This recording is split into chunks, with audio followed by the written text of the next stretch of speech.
Hey everybody, welcome to the Atheist Experience Live. It is May 3rd, 2015. I'm Matt Dillahunty. Joining me, Don Baker. Hey, good to be here. I bet we're going to talk about a failure today. We are. We are. All my shows are failures. Somebody will put together like the epic failure playlist, and it'll be all the failures, and then like a blooper reel.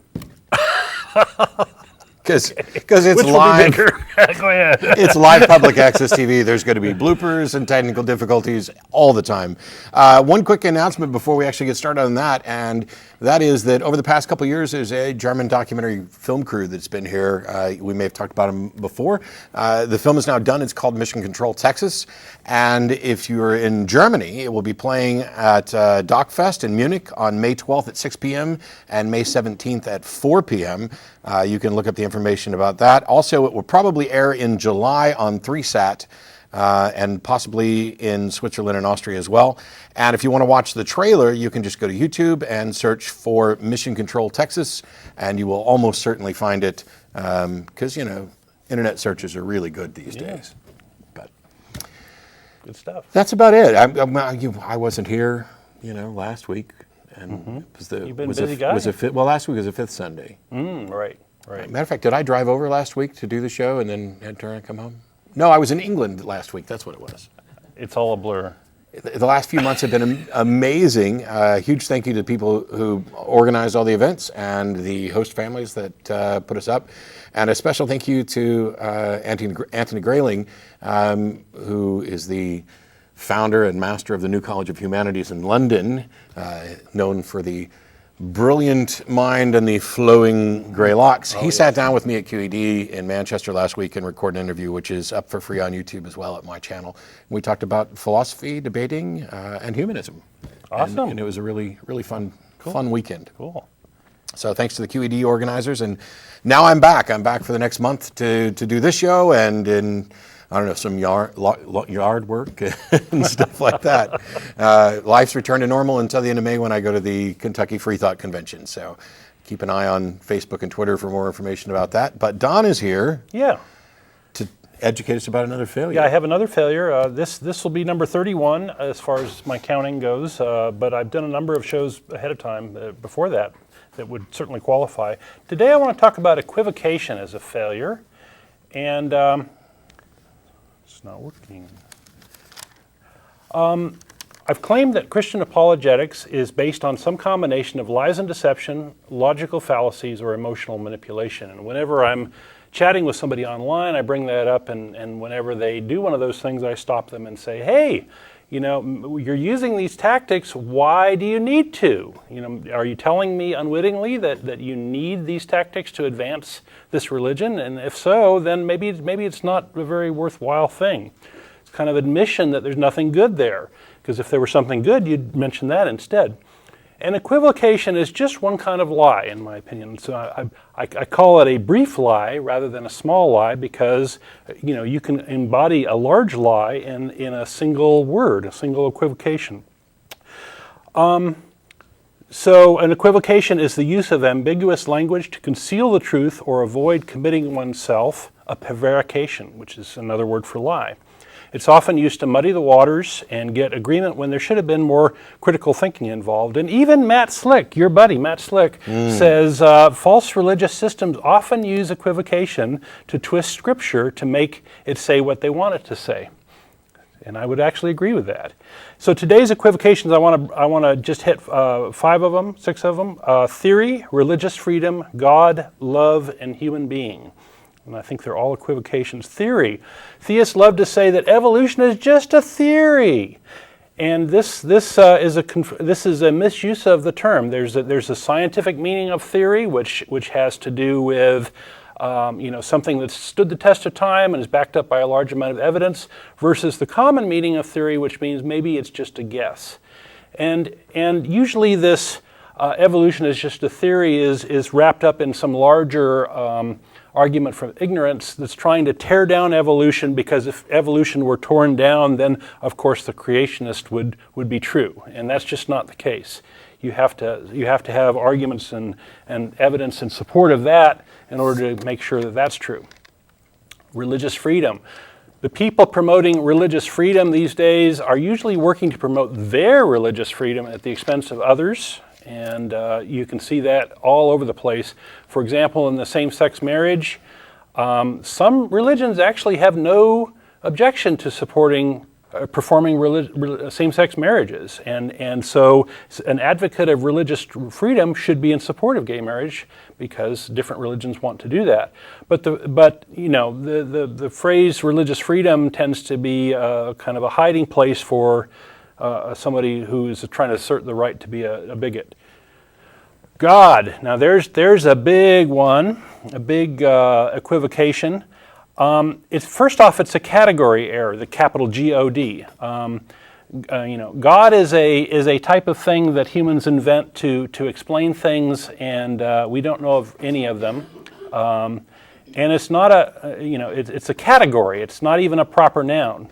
And Hindus believe in many gods, and none of them is God with a capital G-O-D. So there's actually kind of an equivocation of going on with, gods and God. If you worship a god, you're worshiping our God, sort of game, but this God notion doesn't seem to mean Yahweh or Allah, although all three are the God of Abraham. Christians will say that our God is the only God, but those Muslims worship the devil or worship somebody else or worship an idol, and you hear that all the time. And there's even some confusion with El, a Ugaritic god that Judaism kind of borrowed from. So you can go back and see some of the evidence of prior gods in the Bible if you know where to look. And there's even a conflation with the deistic God of nature used by the Founding Fathers in some of our founding documents. And while both may be a creator, these two different notions of God, the deistic God had nothing to do with the Bible. The deists were quite certain the Bible had nothing to do with God, and he doesn't answer prayers. And the early Christians thought deists were atheists. So this conflation is rather crazy these days. So be clear. Say which God you actually worship, and we should do a little more of that on the TV show. Is get people to define their terms. Is it the God that committed global genocide in the flood story? Is that the God you're worshiping, or is it the God that Abraham feared more than he loved his own child, or is it the God that gives Christians the right to control other people's reproductive organs? Which God is it? Okay, love. There's another one. This is a very twisted word when it's used by believers. What springs to mind immediately is John 3:16. For God so loved the world that he gave his only Son, his one and only Son, that whoever believes in him shall not perish but have eternal life. And I think that's rather sick and twisted. Let me change a few words and give you another spin on it. For Santa so loved the little children that he gutted Rudolph so that those who believe in him will get lots of presents at Christmas. Now, is that sick or is that twisted? It's the same thing. You often hear God is love. Well, the most common interaction of a God, of the God of the Bible, was killing people. So that's what the God of love is. And Christian love often has connotations of control when Christians use it. You hear the phrase, love the sinner, hate the sin, and what they really want to do is control people. Finally, human being. You often hear this with arguments on abortion, conflating a person with a group of cells. Both might have human DNA. They might be human at some level, but one is sentient and only one is sentient and a moral agent. The group of cells is not. So this phrasing is used to alter the emotional terrain in arguments about abortion, and you also hear equivocation where we're calling a fetus a child or a baby, and they're neither. So equivocation is just a slick way of lying. It easily tricks those who are not paying attention. And the use of apologetics the use of equivocation and apologetics is par for the course. And they seem to need these deceptions in order to advance their cause. And the fact that equivocations are commonly used in Christianity means it needs them somehow. And that's another failure of Christianity. Okay, let's take some calls. Cool. The telephone number will be up at the bottom here in a little bit. All lines are full. And as a reminder, once the show's over, those of us get involved in the show tend to go out for dinner at El Arroyo, and they'll have the address up on the screen as well. Let's go to, here's somebody from New Delhi, India. Arihane. Yeah. Arihane? Yeah. How are you? I'm good, thanks. And you? I'm doing pretty well. Okay. So my question, my question relates to cognitive dissonance. Yeah. I'm an atheist myself, but at times I find myself invoking Pascal's wager. At desperate times, I would call myself a militant atheist at the other times, but when push comes to shove and I'm hopeless about something, I would fall back and invoke the name of God that I have associated with for a major part of my life. Yeah. What do you advise in that terms? What was the last part?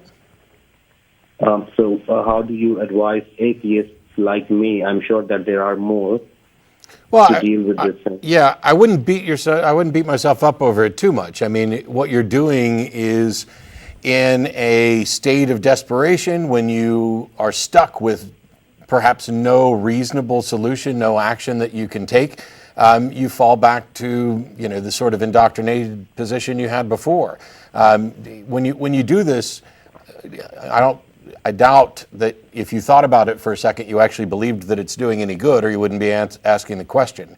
And I tend to just write things like that off as you're working your way out of this mindset, and the best course of action is to recognize when you're doing it and say, okay, now I'm in this situation and I've done something which I think is foolish, that it's not going to do any good, and I did it out of desperation because I don't have any other solution. Let me pause and regroup and see, is there some other action I can take? Is there any way to fix this? And if not, then is there someone I can talk to? Or is there someone who might be able to help, who might be able to help resolve this issue? And if not, just recognize that this is something that you're not going to be able to work on or fix at the moment, and move on to the things that you can fix. Yeah, fair enough. Okay, I'll think about it. And also, so I have another question as well that I was thinking about. It's about the concept of nature or natural being provable. Is there some way in which a rationalist like us would accept the existence of supernatural? Well, if there's a claim, so I did a video which I posted recently on YouTube about the problem of demonstrating the existence of the supernatural and the problem of demonstrating supernatural causation. And until someone provides a mechanism by which we can confirm the existence of the supernatural, or that it can be a cause of anything, we're stuck. There's no rational justification for appealing to it. It doesn't resolve anything. It doesn't explain anything. There's no way to demonstrate that it's true yet. So the first thing we'd need is some sort of methodology by which we can confirm it. It's the same for anything. Even natural things that we don't yet know about or didn't yet know about. If someone before we had a good understanding of electricity, if someone had claimed that there were electrical forces and tried to claim how they worked, what we would need is a method by which to go about testing those and build models and theories that describe them so that we can use them. And until you do the first step, you can't get to any sort of rational justification for an appeal to the supernatural. So who do you think will create that mechanism, or do you think do we agree that sort of mechanism does not exist yet? Well, I definitely agree it doesn't exist yet. As to whether or not it's likely that somebody is able to demonstrate this, I can't say. I don't think it's likely, because I don't see how you could actually do that. Because if you demonstrate, you would need to use, for example, the methods of science to demonstrate that the proposition is true. And science is blocked from investigating the supernatural until there's some way to demonstrate that it exists. And so there's a little closed loop there. And many of the things that people might claim were supernatural, by the time we have a way of knowing and understanding them and are able to actually test them, they just get folded into the part of the natural world. It's like if you're in a box and there's no doors or windows, I don't know how you can investigate what's outside the box. Somebody needs to cut a door first, and I don't even know that that's possible, because it may be wrong-headed to think that there's anything outside the box in the first place. This proposition that there's something beyond the natural world, I don't see any reason to think that that's plausible or likely or even possible. So there's a whole lot of work to do. Yeah.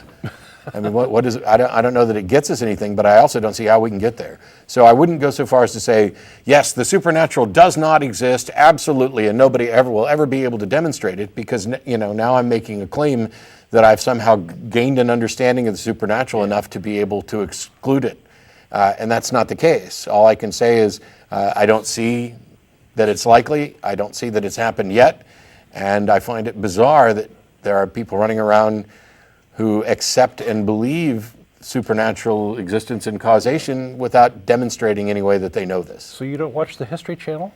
I do not watch the History Channel apart from Pawn Stars. Okay.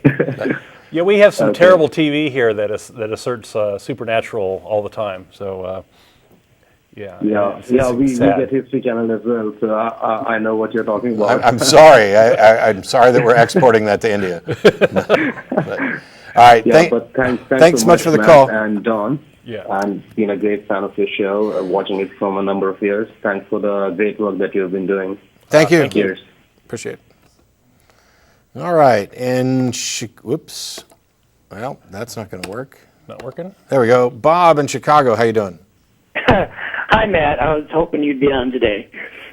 I'm here, but I'm going to make you talk to Don, because we had a caller who didn't want to talk to me. So no, I'm just kidding. Well, Go ahead. It's kind of about your experience while I'm calling, is that I'm in a similar situation. Your caller guy asked me to say what I wanted. It was like theist hanging by a thread. Yeah.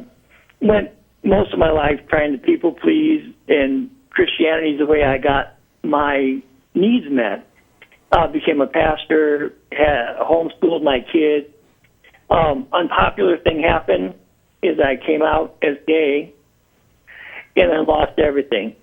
My family, my position, and the last 10 years have been pretty lost.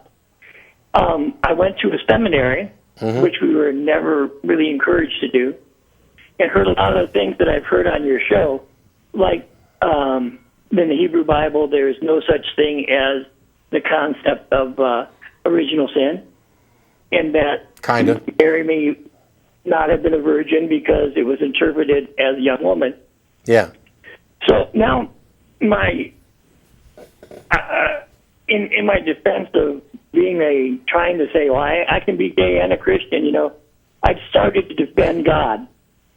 So you can definitely be gay and be a Christian, and there are a number of Christian churches that are also very gay friendly. My question is, why would you want to be?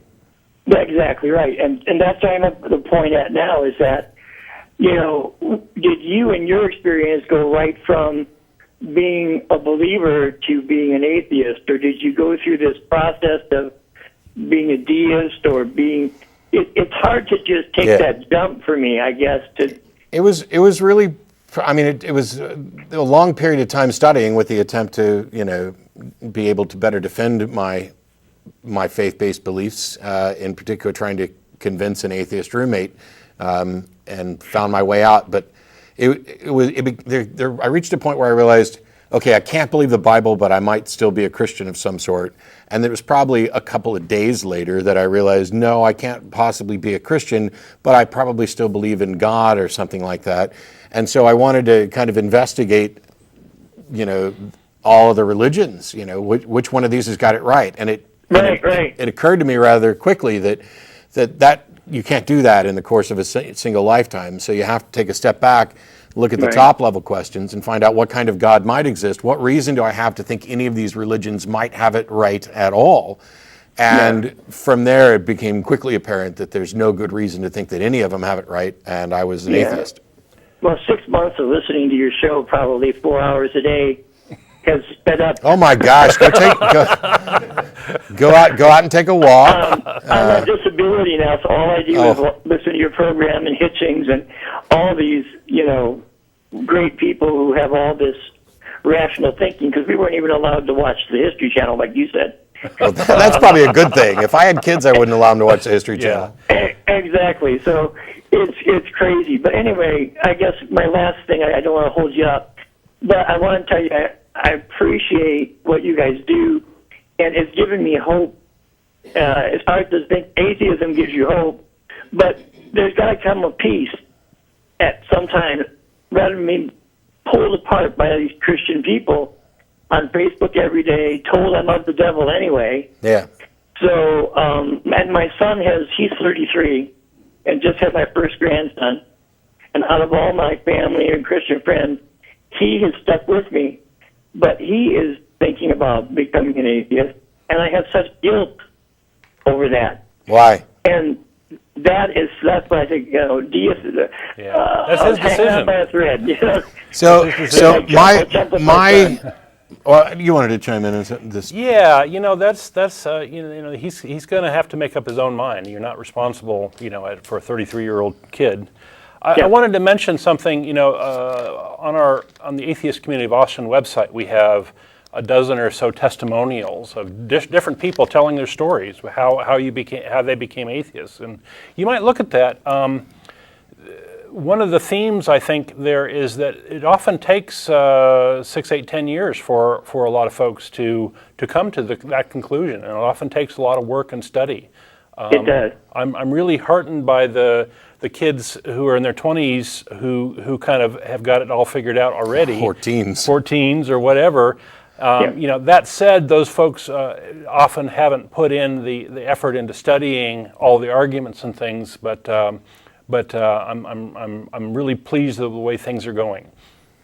Yeah, it's great. I'm 57 now, and with my disease process, I have almost died 3 times. Oh my goodness! Wow. So it's a little. I'm trying to speed up the process.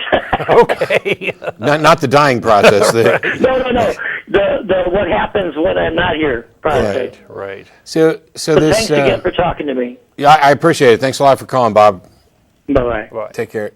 And Bob, anybody else, just quick notes. You can also do a Google search for Recovering from Religion. The Recovering from Religion organization there is for people who are in your position, who are finding their way out and dealing with the difficulties of life. They also have started the Hotline Project, where people can call in. I'll be manning the phones at some point, as soon as I get that final training knocked out. And there's also the Secular Therapist Project for people who might want to talk to a qualified therapist who's not going to direct you to religious resources and just say, you need to get right with God and go back to church. You want somebody who's actually got, sound science, evidence-based instead of science-y, faith-based input. Discrete referral system, right? Yeah, it's all private. And in Bob's case, as someone who was involved with the clergy for a number of years, might also look into the Clergy Project, which exists to allow current and former clergy members who don't believe anymore to interact with each other and talk about the difficulties that they're going through. We've mentioned all of these before on the show, but it's good to get the information out again as people call in. Yeah, it's great that there's organizations like that. And let's go to Phoenix in Kentucky. Hello, how are you? I'm doing pretty good. Okay, I'm a first-time caller, and I was introduced to your show by a friend of mine through Facebook. Mm-hmm. And I am a Christian, and however, I do have a problem with the tax statuses of the churches. Them being tax exempt, and just to give you a little bit of information that I found pretty handily, in 2013, churches should have paid in a total of $83.5 billion. Holy moly, that's a lot of money. And what that would have done is that would have taken care of every person in the United States on food stamps at $76.2 billion. And the remainder of that money could have basically sheltered every homeless person in the United States. And it's just wrong. Well, we're in agreement. Thanks for calling. Bye-bye. No. And, they talk about the United States being a Christian nation. Some people that's do. not true. Amen. Amen, talk. brother. Let him talk. It's his show now. It's one thing to dress up and go to an edifice on Sundays and, act a certain way, and then when you walk out the door, it's left there. I know more atheists that actually are more Christian than most of the Christians that I know. Isn't that ironic? It's kind of funny because There's an equivocation. Yeah, it depends very much on the definition of Christian, but on occasion I'll get an email from someone trying to convince me of something, and on more than one occasion, when they've turned particularly nasty, I will point them to 1 Peter 3:15 and point out that I'm a better Christian now than they are currently, even though I'm an atheist. But it's kind of playing with words because there's a different context for Christian, what it means for almost any denomination and perhaps any person sitting in any individual pew. Mm-hmm. So. Well, and we have people, preachers that are asking for jet airplanes. Creflo Dollar. I don't think that Jesus would have needed a Learjet to go around and preach a message. Although if you had one, I'd find the story a little more believable because there'd be a jet, and we'd have some hard evidence that there was a jet in ancient times. So that would be really cool. Yeah. Yeah, and I'm a respecter of persons. My friend Rob is a highly intelligent young man. Enjoyed talking with him a lot. But he respects me, and I respect him, and there's a lot of truth that comes from him, and we live in a society that's crumbling, and religion is brought up in all the political campaigns. I thought there was supposed to be separation of church and state. Yeah, but also I take issue with your previous comment, and I'd recommend you look into Steven Pinker's book, The Better Angels of Our Nature, because society isn't crumbling. We're living in the best times ever by almost any measurable standard. It's just that the information that you sometimes get and the way it's portrayed makes it perhaps look worse than it is. Well, I agree with that. Yeah. Well, a lot of religions it's like the old adage: they want to break your leg to sell you a crutch. They want to tell you that things are terrible and we're all fallen and the world's going to hell in a handbasket, and if only we came to God, we would solve these problems, this sort of thing. So. It turns out. Does that sound familiar? It turns out we're doing a very good job of solving a lot of those problems on our own. We're just not necessarily doing it quickly enough to make everybody happy. And a lot of the reactions are along the lines of, the nostalgia. Back in my day, the world worked like this. So I look at the world and I see it working in a different way, and that's bad. And it's more about change being perceived as bad than anything that's actually bad. It's a reactionary sort of idea of wanting to go to the past that never really was. Yeah, my family would, some members of my family would look at, the fact that we have marriage equality in 37 states or something like now as a sign of the end times and the world's worse. And I look at it as the world's much, much better, and we're almost done with this garbage bigotry that we've foisted on people for ages. Yep. Well, just to. And I agree with what you just said. I'm not a very semantical person, but for a prime example, the Westboro Church. Yep. How that they can preach their hate, and how that they can, when Mathew Shepard, the gay young man that was brutally beaten and left to die, which he did die, and how they disgraced his family, his lifestyle at his funeral. That right there was a eye-opening experience for me, because that is anything but what the Bible has us to well, now we might have reached a couple areas of disagreement, because I'm not too. You might want to stop using the word lifestyle. Well, but I'm a gay man. Okay. Then you definitely should stop using this. But the other thing here is that Westborough's position is based on a literal reading of the Bible, and the Christians who are okay with their with homosexuals, their position is not based on anything in the Bible other than a kind of vague, oh, let's love everybody. And so it's the cherry-picking liberal theologies within Christianity that are generally, kind to others, and they're okay with, marriage equality and gay rights and things like that. But Westboro is not wrong. Their position is biblically sound. And this is what annoys me, is that we have people who recognize how immoral and horrific and inhuman this is, and instead of saying, hey, this couldn't possibly have come from the mind of God, I need to chuck this, they just ignore those particular verses, pick out some other verse so that they can continue to cling to the religion that they've grown fond of. When my concern is, number one, is it true? And number two, is it good? And I don't find that it's true, and I definitely don't find that it's good. And the only good things of it are things that human beings have done to manipulate it. They ignore specific teachings in order to make a new religion, give it the same label, so that they can feel more comfortable. They get the benefit of saying, oh, I'm a Christian, even though I don't believe any of the crap that's actually in the Bible. And that just drives me nuts. Just throw it all out. Mm-hmm.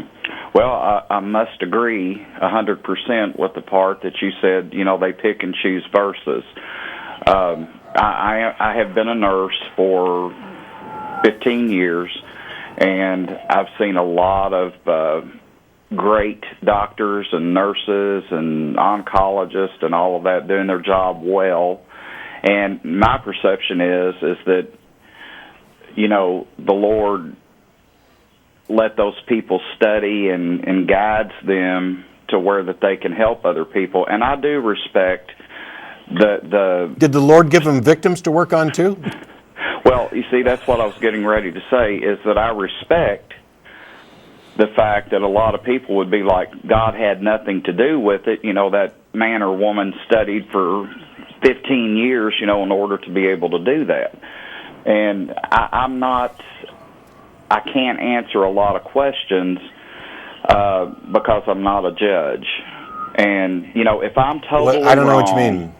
Yeah, I'm totally wrong. If I am totally wrong and there is no God and no Jesus and none of that, then I've really not wasted my life or my belief system. But if I'm right, so this then is called, maybe I've gained something. This is called Pascal's wager. What if the Jews are right, or the Muslims, or the Scientologists? Haven't you risked and lost everything then? Well, again, I've just recently opened up myself, and I have the Holy Quran that I just purchased, and I'm trying to read and expand my education of some religions, but I kind of believe in the golden rule that has nothing to do with religion. Just do unto others as you'd have them do unto you, and I value that greatly. That's a good rule to live by. And it's the thing is that I cannot sit and say, oh, well, I really want you to try this or to go here and go there. And the reason is because I have seen firsthand the hypocrisy in my church that I don't go to anymore. And, the people will say, well, you're going to go to hell because you're gay. You're going to go to hell because you don't go to church. Well, if that's what religion has become, then it's something that I don't need in my life. So let me ask you this. Let's say I told you that I had $25 million in a bank account, and that if you believed in me, you would get that money in 2 years' time. Are you willing to believe me just because there's a potentially big reward? No.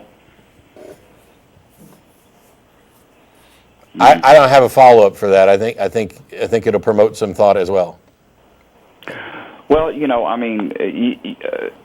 like my friend Rob, he makes such good, valid, logical, with great conclusive points, when it comes to any religion. And, I have a great respect for that young man, but I will tell you this, that he is more Christian than 99.9% of the Christians that I know.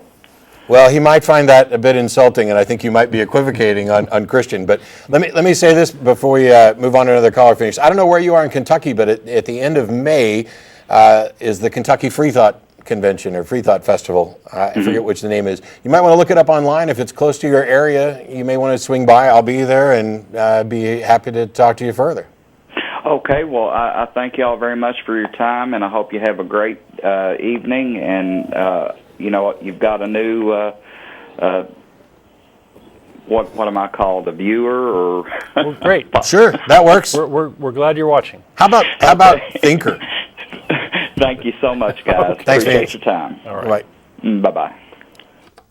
So it's another example of kind of equivocation. It's he's more Christian than most Christians I know. Yeah. Which means that there's You're better off unpacking that and Yeah. saying, he's a better human being or a better person, or he's got more noble goals or whatever it really is you mean. Yeah, because I mean, first of all, if somebody told me I was a good Christian, I'd probably be a little annoyed. Because it depends very much on what you mean by that. But if you're saying this is a person who strives to think clearly, who cares about his fellow human being, if you're lumping in characteristics like that and equating them with Christian, you're already making a huge mistake. Because as I've pointed out countless times, those sorts of characteristics are also found in humanism, as well as other religious views. But there's nothing you could do better than to say that Rob is a good humanist, or a good thinker, or a decent human being, or I don't know why there's this. I know why there's this. Don't need. drag along that baggage. Yeah, right? I know why there's the need, and that's because for years you have equated this label with certain characteristics, and I find it so funny that these good characteristics, are equated with Christian, while simultaneously acknowledging that this atheist is more in line with these good characteristics than 99.9% of people who use the label. And these people who call themselves Christians are hypocrites, right? Wouldn't that mean that the label doesn't actually... Christianity, maybe I should do a success series, and it's like Christianity, one of its successes is it does good marketing. It markets itself really well. It is. Marketing, and we are all marketing majors' wet dreams. We are all Christians, right? We're buy all into good everything. People, right? Yep. All right. Let's see. All right, we'll go to Jerry in Beaverlodge, Alberta. How are you? I'm doing pretty well. How are you? Good. Hey, just a quick shout out. Actually, we met at the auction supper in Austin at the convention, but you won't remember. You meet people, so many. Well, I'll be back in Alberta. In Vancouver. I'll be in Vancouver, but I'm also coming to Alberta later this year as well. Oh, fantastic. I'm an atheist, and just recently started to have some debates with some family members that are theists. It's not going so well, but we're hopefully mature people and work through it. But one of my angles... If they haven't stopped talking to you... You're in good shape. You're doing all right. Yeah. My argument I've never heard before was on the Abraham story. I used the argument I've heard before that God changed his mind, and I got corrected by my sister-in-law. Yeah. She said he would never change his mind. It was a test. And so, of course, the argument goes on. It was a wicked test, and that it goes on down that line. But I will further the conversation one day with her, talking about how Isaac must have felt. I believe is the name of the son. Yeah, they tend to just portray Isaac as if he were asleep for the whole thing so that he wasn't traumatized, or they just disregard it and don't really care about Isaac's trauma because God makes everything better in the end. Right. And in the passage, I don't think it says went to sleep. He was bound and put over the altar, I believe. But so your sister or your sister-in-law, whichever it was, is actually probably correct. But there's a bigger problem with the Abraham-Isaac story that for some reason just keeps getting overlooked in these conversations. Something other than the potential trauma to Isaac or even Abraham and telling somebody to kill their son. And that's this. God's going to do a test. He didn't change his mind. He had this all planned out from the beginning. Now, what's the purpose of the test? It can't be for God to find out whether or not Abraham will obey, because he already knows that. He's God. So the test must be for Abraham's benefit. And so if we're going to do a test for Abraham's benefit, what are we testing for? Well, we're not just testing to see if he's obedient, because he knows whether or not he's going to be obedient, although he might not be completely aware of it. If anything, we're testing that Abraham understands the character of God and is willing to follow his instructions. Right. And so that when God gives Abraham an instruction, Abraham knows that it's coming from God, and he's willing to obey, and boom, you've got this trust scenario. Right. However, if God comes to Abraham and says, hey, I want you to kill your son. Now, in Abraham's head, there's some model of God. Now, either the model of God in Abraham's head includes the possibility that God could and would ask him to kill his son, or Abraham's God model excludes that. Now, if Abraham's God model excludes that, basically, my God's good, there's no way my God would ask me to kill my son, then when God comes to him and asks him to do that, the only correct answer from Abraham is, depart from me, evil spirit, you can't possibly be my God, because my God would never ask me to do that. That would be the only correct answer. Right. Which means that Abraham's internal God model included the idea that God could and would ask him to kill his son. And God rewarded that model, which means that God wanted Abraham to have in his head the idea that he could and would ask him to kill his son. So he's rewarding a model that is in conflict with what he wants to portray. Right. That's just stupid. Yeah, no, that's interesting. That's like if I didn't want my wife to have sex with somebody else, and I went up to her and said, hey, go have sex with that person over there, and she'd say, you don't want me to do that. Or maybe she'd say, oh yeah, you want me to do that, and we'll do that. So is her perception of who I am correct or not? Right. So the test passed, which means Abraham's model of God is correct, and that means that the God of Abraham could and would demand child sacrifice, as he accepted Jephthah's child sacrifice. Right. But that's not too out of character for the Old Testament, right? Well, yeah, The not Old if he's going to Testament run around God killing everybody. It's pretty odious character. Right. No, I like where you went with that. It's more information, and I wish she would listen to this dialogue, because she's a real believer, and although, she can be if she wants to be, I just don't like the indoctrination of children, and I know where it could lead is to some issues, mental issues down the road, right? So yeah. Not always. I was indoctrinated, as was nearly everybody I know. Yeah, no, I suppose it's just the fear of hell and all the things that can go with misunderstanding the whole heaven and hell issues. So yeah, I think the overwhelming majority of people come out the other side okay, despite religious instruction, or in some cases because of it. Right. But yeah, I also hear from atheists who've been atheists for 50 years who wake up in the middle of the night with nightmares of hell because of what they were taught when they were kids. Right. Well, thanks for taking my call. I actually will try and say hello in Vancouver. And when's the dates in Alberta that you're coming to? I don't know. Okay. But it's sometime this summer or fall. Okay. Cool. All right. Well, thanks for taking my call, guys. And sure. Thanks. Enjoy the program. Thank you. Thank you. Maybe we'll get like a non-biblical question that I don't feel the need to give an entire sermon on next. So we'll go with Colin. Oh, there we go. Colin in Ashmont, Alberta. It's Canada Day. Hello. Yeah, we even have a visitor from Alberta in the audience. Welcome. What's up? Well, I understand from the screener that there are several callers from Alberta today. Yes. I wonder if it could be because we're having an election that's actually exciting. I don't know. Just gets everybody aware of public issues. And so, anyway, I don't have any insights into that. What I had called about was I work for a First Nation school, and we've had several suicides lately. Well,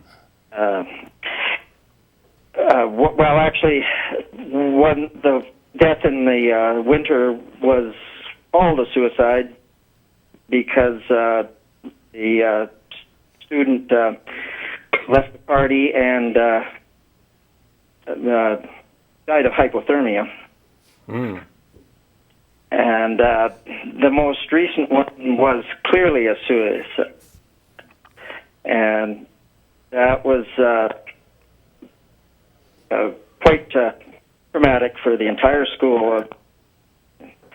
We all attended the funeral, and the one thing that I found somewhat troubling was the message that they give that now she is safe in the arms of Jesus, and she can meet all her relatives and friends, and everything is better now.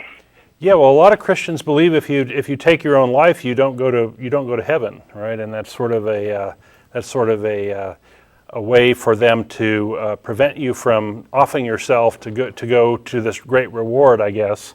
But yeah, this placation, I think, is rather creepy and sad. It's a kind of it's intended, I think, to be a comforting story or a comforting idea. But if you're not a believer, it's just, I don't know, it's just a promotion of the religion at the expense of some innocent. Yes, that's the way I felt about it. I think at least part of it goes back to the residential schools and which were in the case of the one in St. Paul. Bluefields was a Roman Catholic school, and I've heard several of them talk about how the devil is pounded into them and to make them obey and that sort of thing. So I guess you're concerned about indoctrination in this school. Is it a Christian school of some sort or a religious school?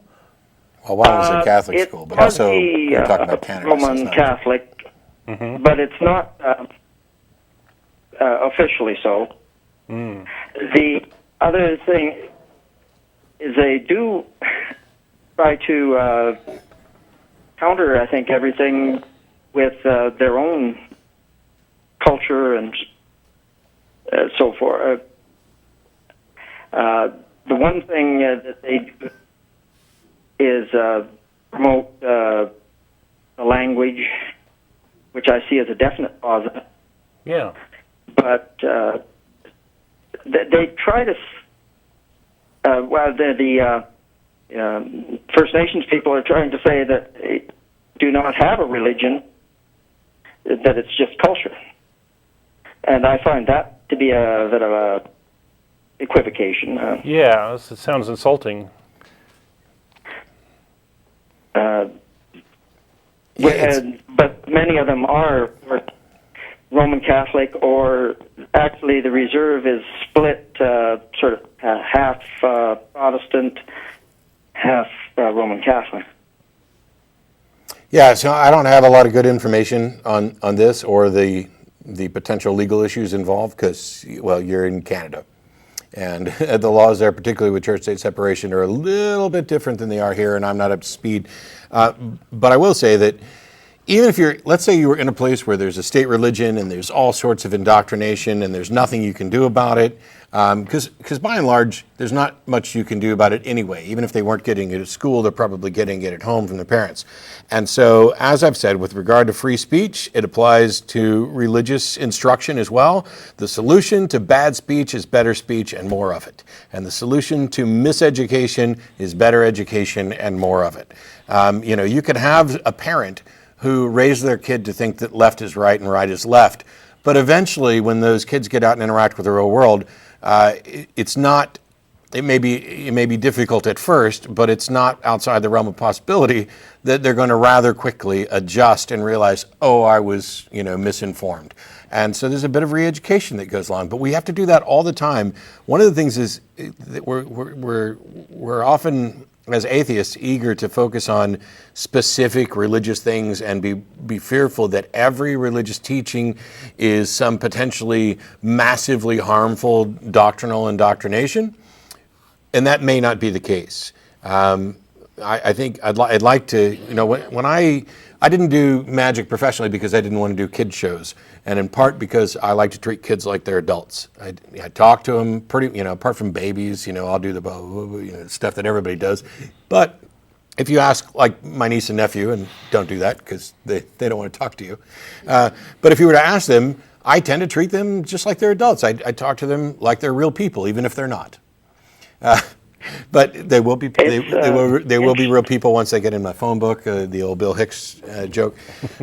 But it's one of those things. That's why I didn't do that. Now, if religious teaching is patronizing, if it is treating them, and it does this to adults. We are the children of God. We are in need. We are sheep.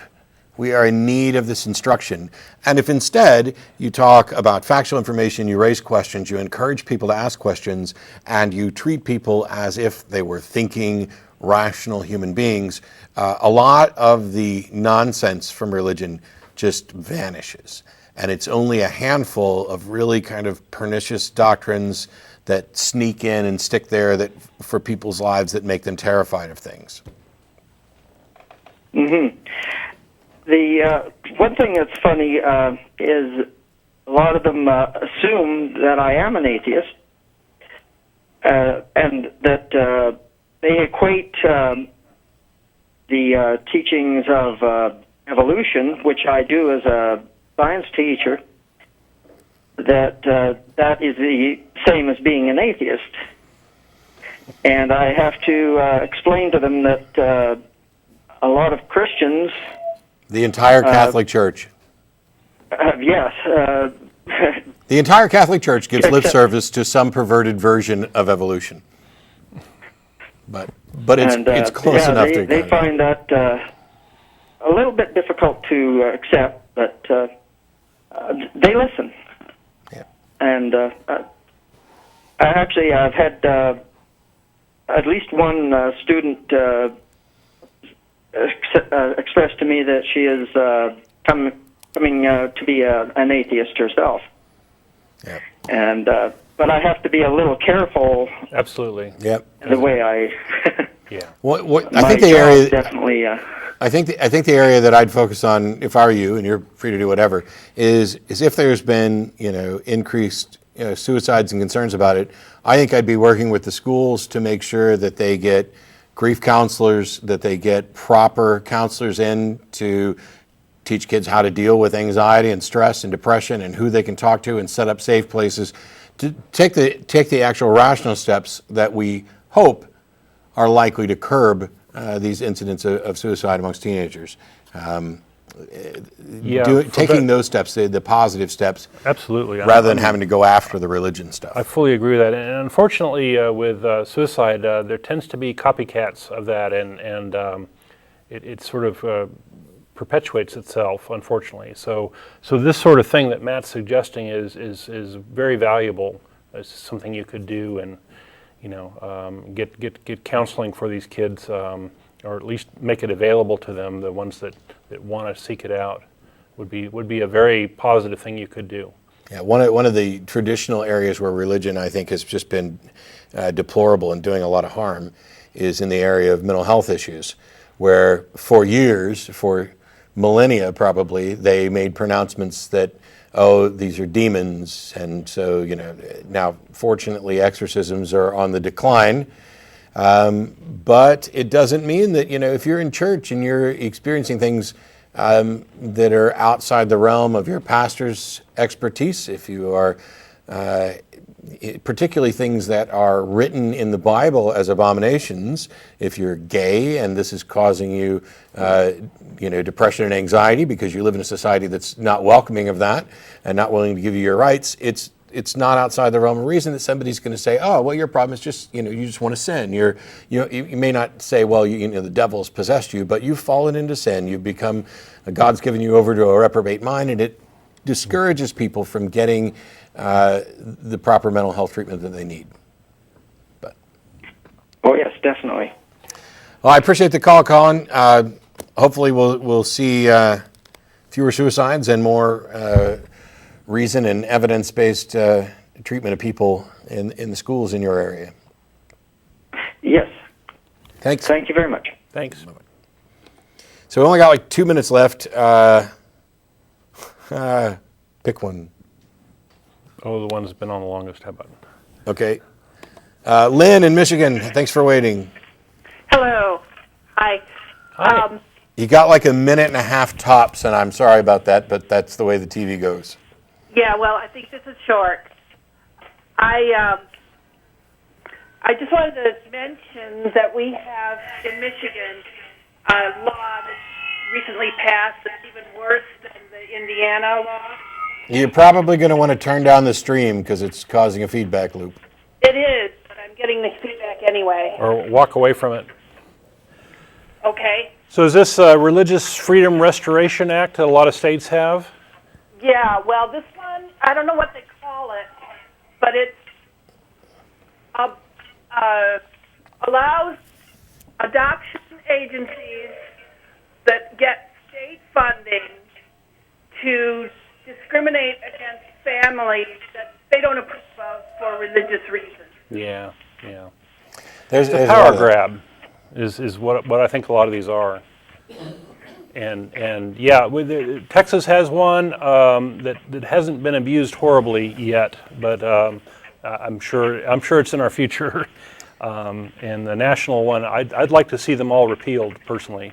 Yeah, this goes back to the faith-based initiatives and stuff, but they've put the credits up on the screen. There's a list of the people who make the show happen, and Don and I show up and talk and have fun with everybody. Thanks for everybody for coming out. Thanks to the studio audience for hanging out with us today. Yay. And we'll see you all next week.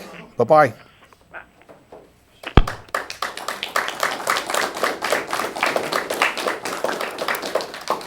Great.